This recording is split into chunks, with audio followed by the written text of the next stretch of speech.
Hey guys, welcome back to You've Got This, the channel dedicated to teaching you all the life skills that you need to make it in this world.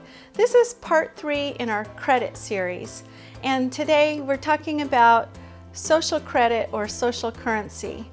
I want to clarify, there is a philosophy that's called social credit, and it's about economics and everything, and this is not what I'm talking about.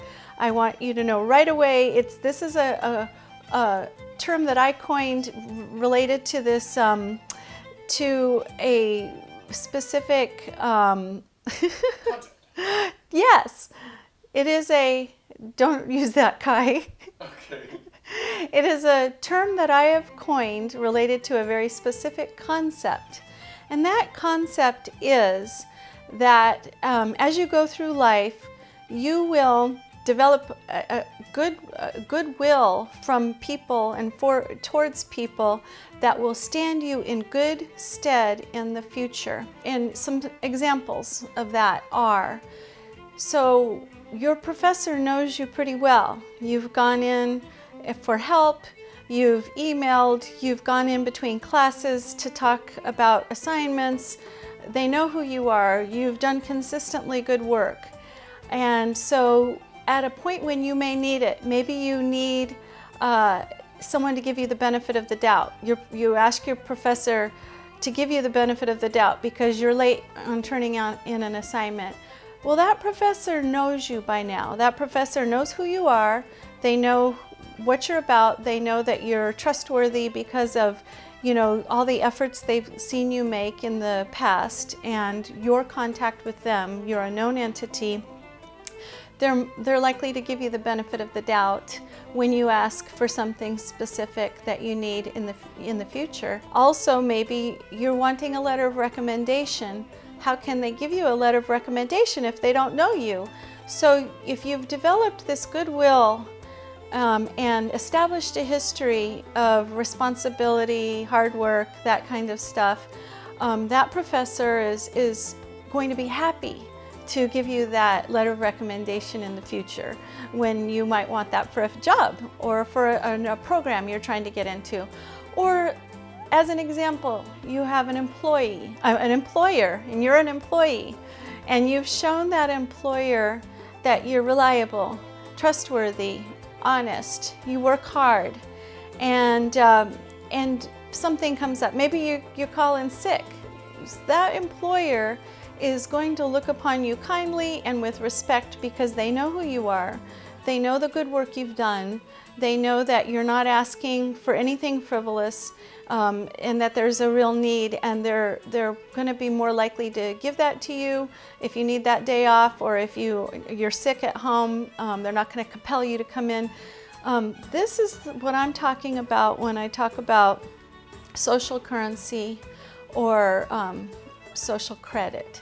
Your friends, do you have good credit or currency with your friends? And I'm not talking about manipulating people and like trying to pretend you're a friend or doing favors for people.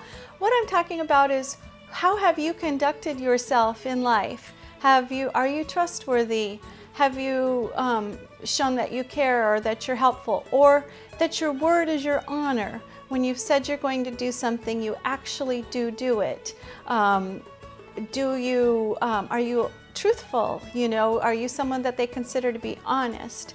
And you know, there's that saying that, how does it go? It's, if you always tell the truth, you never have to remember anything. That's because if you're someone that's prone to even little tiny lies, trying to remember those and pull those up and make them match with what you said before can expose you, and it's a very awkward and uncomfortable feeling. If you never tell a lie, you don't have to remember what you said, because you'll always tell what the truth was.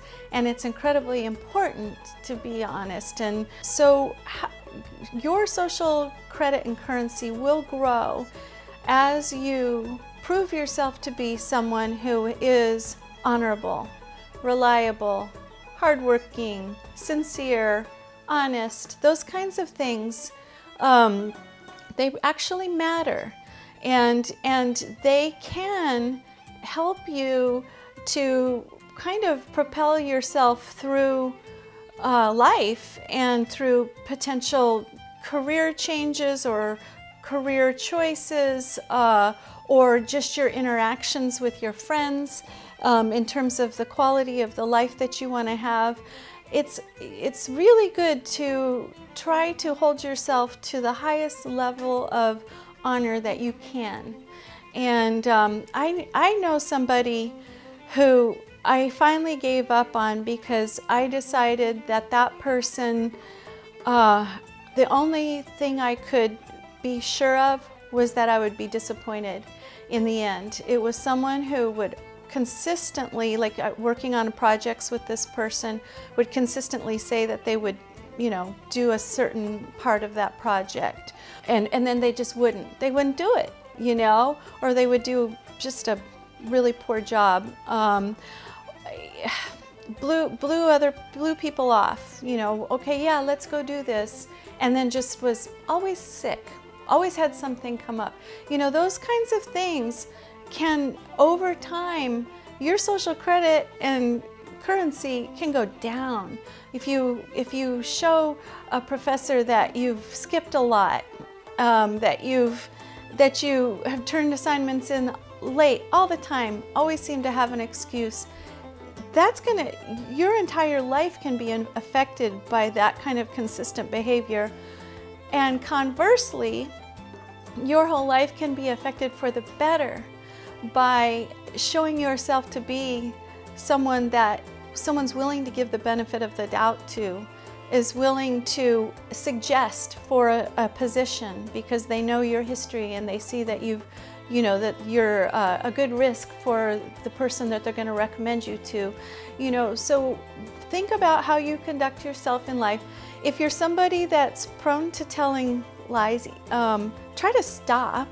Everybody, I don't think there's anybody that hasn't lied in life, and they can range from little white lies like, you're trying to protect someone's feelings, or you're avoiding telling the truth because it makes you uncomfortable. Maybe it exposes something that you're embarrassed about, and you are afraid to own up to it, so you might tell a lie. And it can go to, all the way to the other end of the spectrum where you're like a chronic liar and it's damaging to people. And I don't think anybody is like that, but don't be that person.